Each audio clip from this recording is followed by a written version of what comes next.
The Human Surge 3 from the Argentinian director Eduardo Williams is a strange journey, shot on 360-degree cameras, resulting in a film unlike anything you've ever seen before. Eduardo, hello. Hi. Thanks for sitting down with us. Thanks for inviting me. Congratulations on The Human Surge 3. I went to see it at the big cinema. It looked amazing and it sounded really, really great.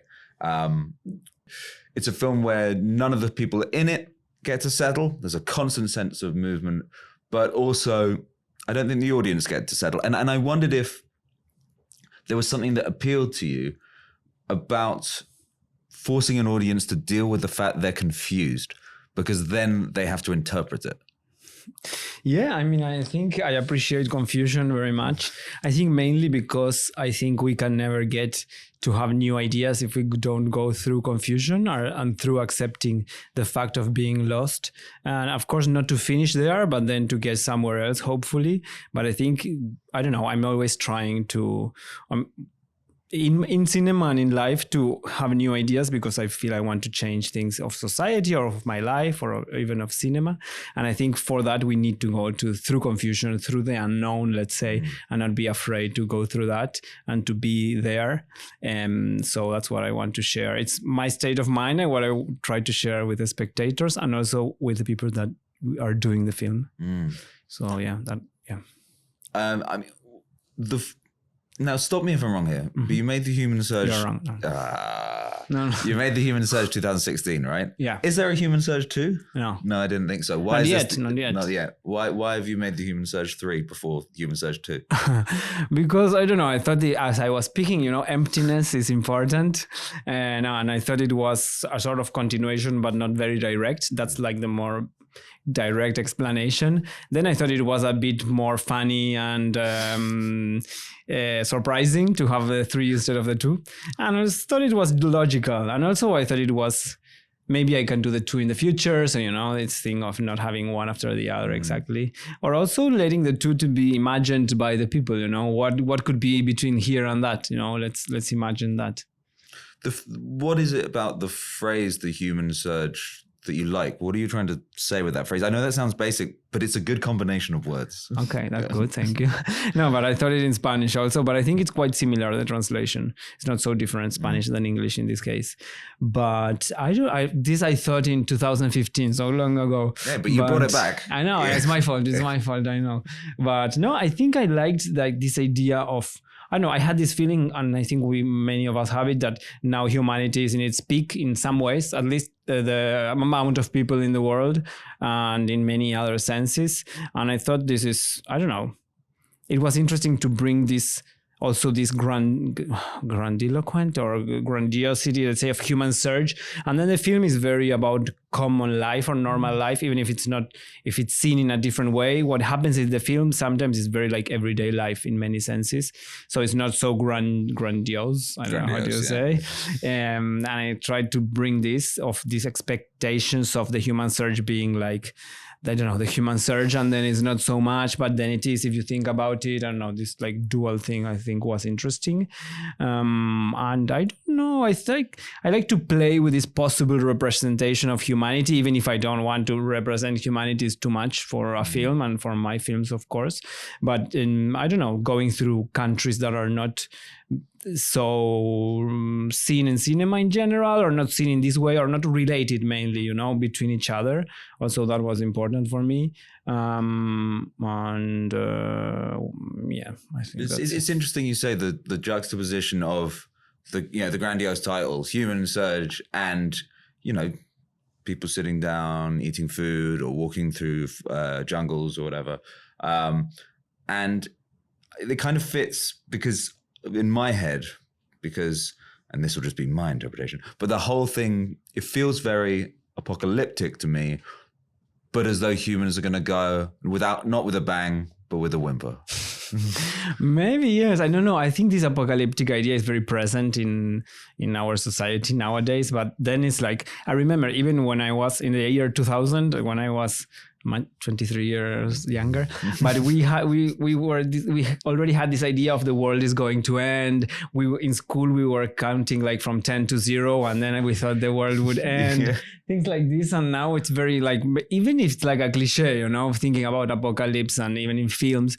So I really like how in some sense it's like this idea of apocalypse that's never happening in the end, and like or living in the apocalypse is never like, the drama is never arriving, or it's always present but not in such a dramatic way. And I think maybe it relates with what you were saying of the title, which promises something grandiose and then it apparently isn't, but then maybe it is. Maybe just eating something with your friend is more grandiose than there are moments of kind of, when in the one of the opening segments when character just collapses onto the floor and lies there, that feels dramatic, and apocalyptic in some way. System is suddenly being off, like like a switch. Yeah, exactly. Yeah. How are you directing these scenes? In what sense? Well, I mean, are they heavily choreographed or are they heavily improvised? Depending on the scene. Okay. Of course, the falling is not improvised, and it's we try to look for a place that's not so hard or whatever, and to plan it. And then many times it's more rehearsed, is more movement than words. But sometimes there are some scenes that are totally written, and what you see, the dialogues that you hear are exactly what I wrote. There's others that are totally improvised, and sometimes I didn't even understand what they were saying, and I discovered afterwards. Sometimes I understood in the moment, but maybe we shot for 40 minutes of a dialogue, and then I choose one part. And most of them are a mix between two. Like sometimes it is like, okay, we are gonna walk all this distance in the jungle, and you can say whatever you want, but you have to say this whenever you feel you can say it. You look for the moment to say this, and you say this when you pass by this flower. So I like this combination of like improvisation and organic saying whatever you want, and then suddenly putting something there that cuts this and like brings something foreign to them, and see how both things like relate one to another. After this strange thing they were like, let's say, forced to say by me, they have to go back to improvising. So I think there's a like dialogue between the fictionality I propose and what they propose, which is also fiction. So I don't ask them to talk about reality only. They can invent a story, they can talk about their dreams, they can say whatever they want.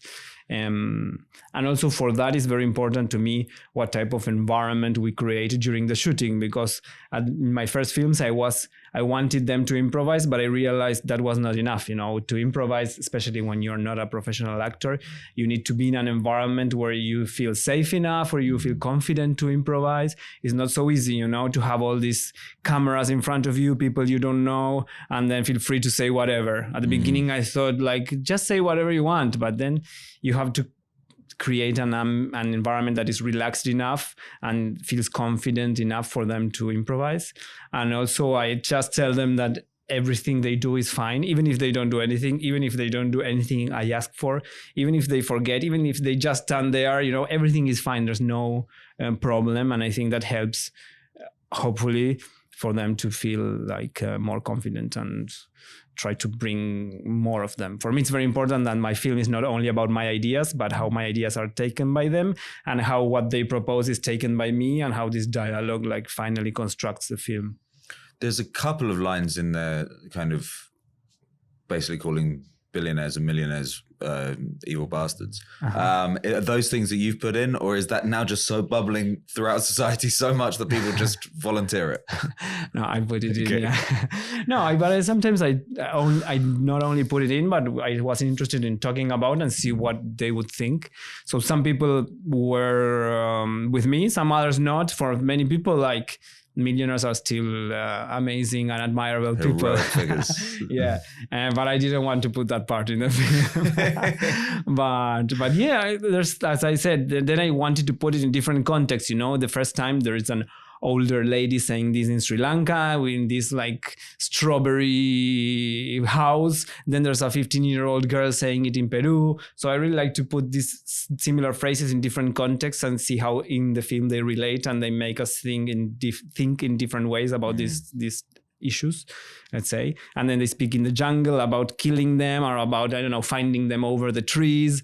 I don't know. There's things that come from reality, because even when we were in the jungle, there were these like over the tree hotels that were super expensive. So it came from there. And then when you are seeing in this context, it's also a bit weird that they are, let's say, looking for millionaires over the trees.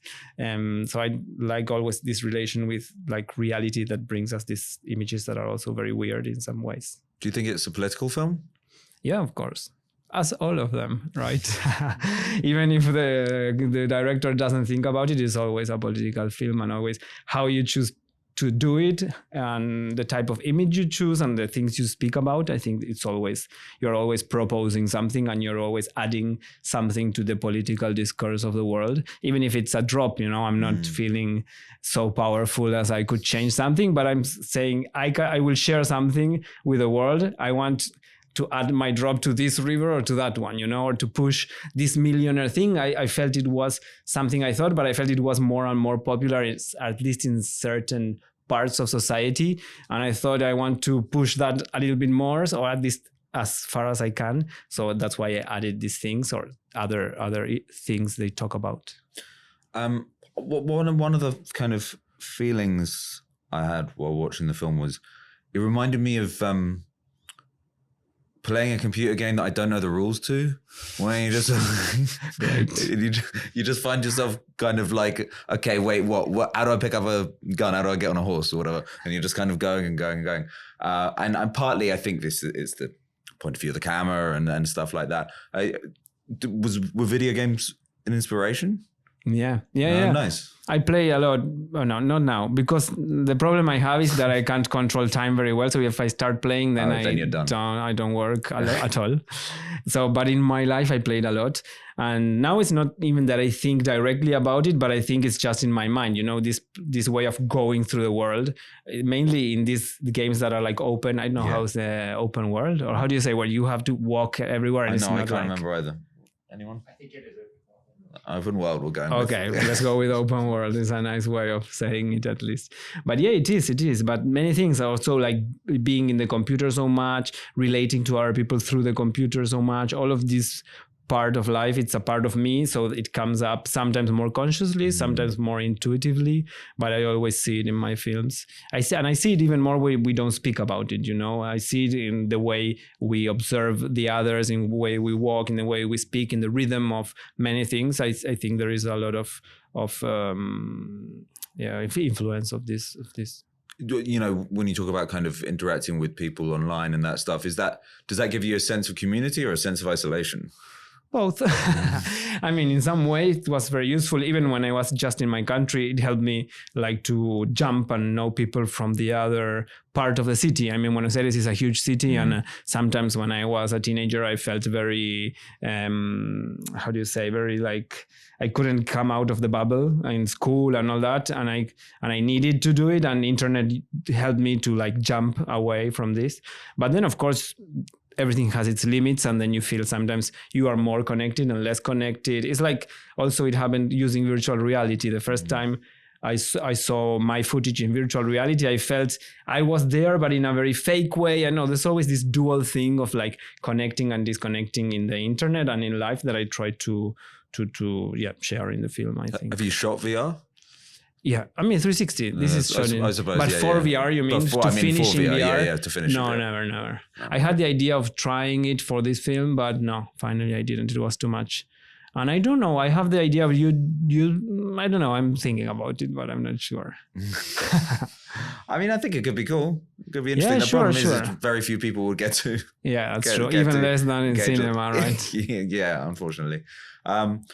You shot across 3 formats, right? In this, what different cameras? No, that was the Human Surge one. Was 3 cameras. This is the same camera all the time, but it changes because also I learn about the camera while using it. So the camera, first time I used it, arrived like the day before shooting. so it was like, but I really like we see this learning process in the shooting, and I also like you were saying something in a moment that made me think about this. I don't remember what it was, but this thing of like I didn't know exactly how to use the camera, and I learned about it as I used it. And I think that's interesting, but I forgot why I thought about it. But I think I was just talking about being bad at computer games. That's true. Like not playing a game that you don't know the rules. Yeah. And that made me think exactly. Yeah. And I really like to discover it and while I use it. I think it's better than, for me at least, than researching a lot. And the same thing happens like when I go to a country, you know, I don't research a lot about the country. I go and I learn about it by the people I meet, you know, and sometimes I feel it is the same arbitrary thing than the information we get in the internet, you know. I don't feel like I would get more like trustable, I don't know if that's a good English, information on the internet than just meeting people in the street. Sure. So, and also my life is so virtual in some moments, and especially when I'm thinking the film and writing it, I'm much more in like, let's say, the virtual world. And then when I'm in each country, I'm in the physical world. I try not to be like with previous ideas of each place and just believe in what I see and who I find. So I really like this combination of very virtual and very physical, and then the film is like in the middle of both. So if you don't do if it's not a big kind of research project before each country, how do you end up choosing where you're filming? Generally, it's like one thing that takes me there. For example, this time Sri Lanka was because I went there before and I was in a bus and I passed through this neighborhood of the spherical houses. They're amazing houses. Yeah. And first of all, I was just impressed by what I was seeing. You know, you don't expect to find this like futuristic, weird place in a rural area anywhere. They literally look like they're from Tatooine, you know, from Star Wars. Yeah, exactly. I'm like, sorry. I'm like, what is this? And then I searched a little bit online, like spherical houses, Sri Lanka. And then I found it and I saw they were constructed after the tsunami. And this shape is like more, it resists better for a future tsunami than a rectangular shape. So I started learning everything that was like behind this just attractive shape. And I really like these places that are like very fantastic when you are not from there. But of course, for the people that are there, it's just their house and their normal place. And then to Peru, to Iquitos, I went because I saw this neighborhood called Belén that is half of the year flooded, and more or less half, and half of the year not flooded. And I really was interested in this. There's many places in the world where the people live over the water, and I was interested in going here and going to the Amazon. And then Taiwan, it was a bit more arbitrary. A producer proposed me to go there, and I was more or less near in the world, so I went for a small trip there. And I like sometimes when the ideas don't come from me. Sure. And you have to react to them. Yeah. That seems to be a large bit of your thing. You're interested in your reaction and other people's reactions. And also getting out of my own ideas and not getting close in what I can do. And that's why I go to places I don't know, right? Because I try to get my ideas out and to hopefully get them transformed by others and not be so centralized on myself. Is it hard to get films like yours funded these days? Yeah. I don't know how hard it is for others. I mean, probably many people would say it's hard, even if they do more classical films. But yeah, I mean, this one was the one I could find more funding for. Probably because I have more previous films and that gives a little more confidence to the funding institutions. Also because we lied more with the script. I mean, it's the same ideas. We just put it in a form that was more like available for institutions. Gotcha. It's not that it was a totally different script. It's just that when I write the scripts, I write them for me and for my team, but for like what I think is useful for the film. I don't write it thinking about what the institutes could read or whatever. But then another producer rewrote for them a little bit and it worked. So that's good. But it's not that we are cheating so much because in the end it's the same film or the same like the idea of a film. But yeah, then sometimes having more money is not necessarily better, you know. I mean, I wanted to have more money because I wanted to pay more to the people that work in the film, and I didn't feel it's good if you are not paying well and at least you didn't try to pay better. So I felt it was a responsibility I had. But then it brings new complications. So everything is, I don't know, everything is learning. What are the complications the money brings? I don't know, much more producers, for example, which is not always easy. Like we cannot get all the money we need in one place. So we got it in many different ones. And everybody's got an opinion. Of course. And I don't know, it like in every group, as more people you have, it's better in some ways and also more complicated. Then I had bigger teams, for example, technical teams, which was good for one part, but then I had to learn how to work in bigger teams. Before, sometimes I traveled and we were 3. So I had much more time to be with the actors, for example. And now sometimes I saw myself being more with the technical team, which was good, but then I'm like, I'm not having so much of a relation with the actors. So there's many things I had to learn of the new structures. That is interesting, but of course in the moment you're a bit afraid as always. But yeah, so next time I don't know what I will do. And then all the bureaucracy, you think the money from institutions is great, of course, but then you learn that you say, okay, we got all this money for the film, but I don't know how much, but let's exaggerate and say half of it goes in what you have to spend to get that money. All the bureaucracy, all the people you need to work in that bureaucracy, all the intermediate people you need. So finally, it's not as much money as you think that is really used in what for me is the making of the film. Of course, everything is the making of the film, but the bureaucracy in my mind is not the making of the film, Finally it is, but yeah, I don't know. For me, the best thing is when I get proposals and they tell me, we give you this money to make a film and do whatever you want, which I got sometimes from museums or biennials. Of course, it's much less money, but that's the best. So I'm very, I don't know. Yeah. Everybody in the world likes that. Yeah, right. It's not very original from me. Thanks very much for sitting down for us. Cheers. Thanks to you.